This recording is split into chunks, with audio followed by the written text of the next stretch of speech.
Good morning बच्चों, कैसे हैं आप सब। आशा करता हूँ आप सब अपने घर में बहुत अच्छे से होंगे। गुंजन हिंदी पाठमाला कक्षा 6 अध्याय 10 सूरज का इंतजार हम लोगों ने पढ़ लिया है, ठीक है।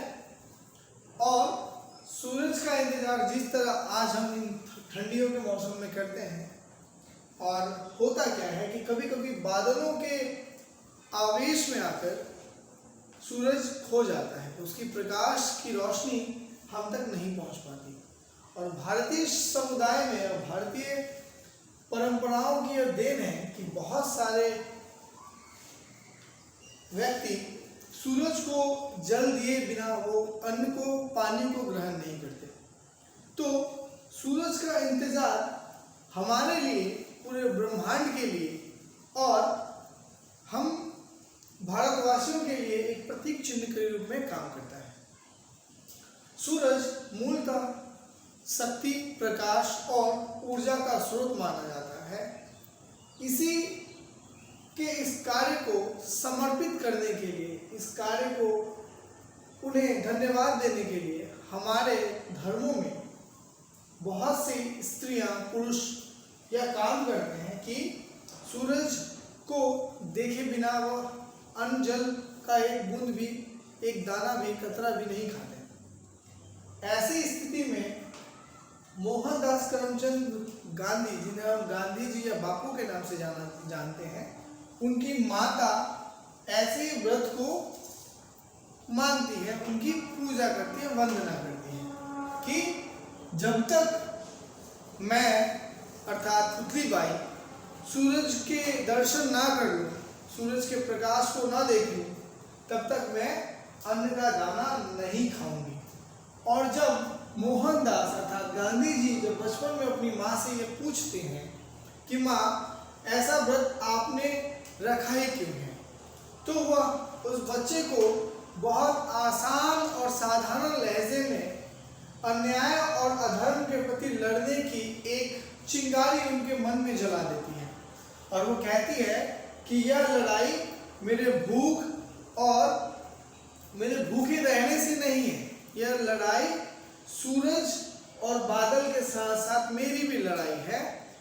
अन्याय अर्थात बादल, ठीक है। जब तक आखिर कितने दिन बादल सूरज को ढक लेगा, अर्थात सच्चाई को, है ना, शक्ति को कब तक और कितने दिन बादल सूरज को ढक के रखता है, यह मेरे और बादल की बीच की लड़ाई है। और कहती है वो कि आखिर जीतूंगी तो मैं ही। आज भले ही तीसरा दिन है कि मैंने कुछ खाया पिया नहीं है, लेकिन मुझे कोई आपत्ति नहीं। लेकिन वह दिन जरूर आएगा कि जब मेरी ही विजय होगी, मेरी ही जय होगी। क्यों? क्योंकि मैं हमेशा सत्य और अपने आत्मविश्वास को आगे रखती हूँ।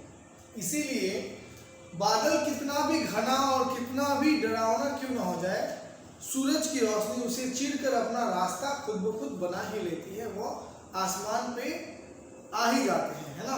तो इन्हीं चंद प्रश्नों के साथ ये अध्याय को हम लोगों ने खत्म किया था। इसके बहुविकल्पीय प्रश्नोत्तरों को पढ़ा था।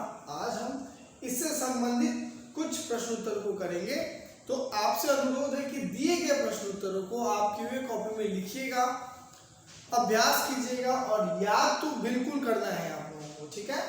तो पहला प्रश्न ये है कि प्रार्थना सभा के बीच में गांधी जी ने सबको शांत होने का संकेत क्यों दिया।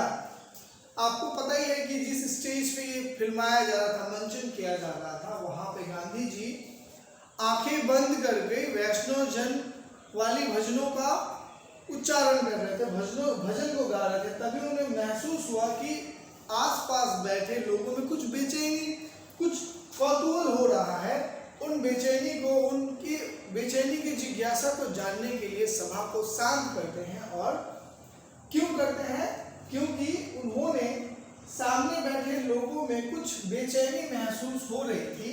तो लोगों की बेचैनी का कारण पूछने के लिए उन्होंने सबको शांत बैठने का संकेत दिया, ठीक है।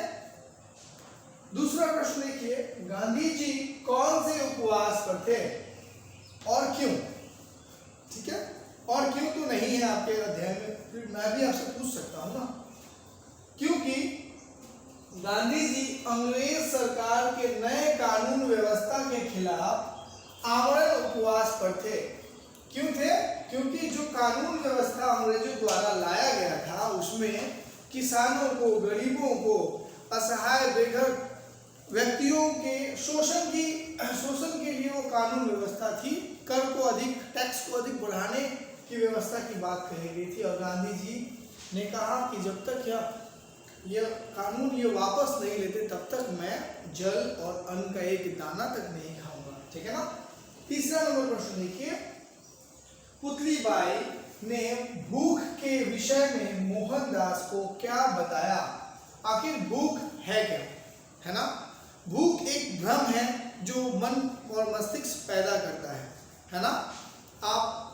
आपने सुना होगा बहुत सारे तपस्वी जो जंगलों में साधना करते हैं वो कई दिनों तक कुछ नहीं खाते पीते, अर्थात उन्होंने अपनी इंद्रियों पे ऐसा वश पा लिया है ताकि वो अपने इंद्रियों के हिसाब से नहीं, इंद्रियां उनके हिसाब से काम करती हैं, जो 6 सेंस 5 ऑर्गन्स जो है ना हमारे शरीर में।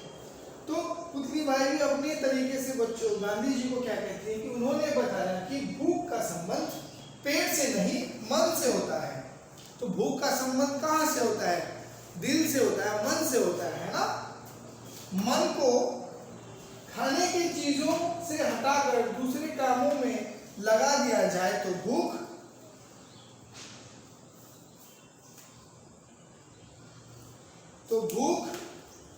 की तरफ हमारा ध्यान नहीं जाएगा, है ना। आमतौर पे शादियों में आप जैसे जाते हैं वैसे क्या करते हैं, दूल्हे दुल्हन को छोड़ो पहले खाओ, क्योंकि मन और मस्तिष्क में ये बातें हमारी बैठा दी गई हैं कि शादियों में जाना है तो सिर्फ खाना है ना। तो इन सब चीज़ों को ही वो बहुत अच्छे से कहती हैं कि भूख का संबंध पेट से नहीं होता है, मन से होता है, विचारों से होता है। अगर आपका मन, आपके विचार, आपकी सहनशीलता एक समान आ जाए तो आप सिद्धावस्था में चले आते हैं। सिद्धावस्था का मतलब धूप, गर्मी, बारिश, भूख से आपको कोई लेना देना नहीं होगा, है ना। उन्हीं सब चीज़ों को जगाने के लिए हमारे पीछे जो चक्र हैं, उन 7 चक्र को जगाने के लिए साधु, ये ऋषि वो तप करते हैं, जप करते हैं, है ना, ताकि उनकी सारी चीज़ें, शक्तियाँ जागृत हो जाए। तो अभी के लिए इतना ही। आप दिए गए प्रश्न उत्तरों को ध्यान से क्यूए कॉपी में लिखिए, उसे याद कीजिए। ठीक है। अगली कक्षा में अगले प्रश्न उत्तरों को लेकर के आपके सामने प्रस्तुत होंगे। फिलहाल अभी के लिए इतना ही। आप सबका बहुत बहुत धन्यवाद।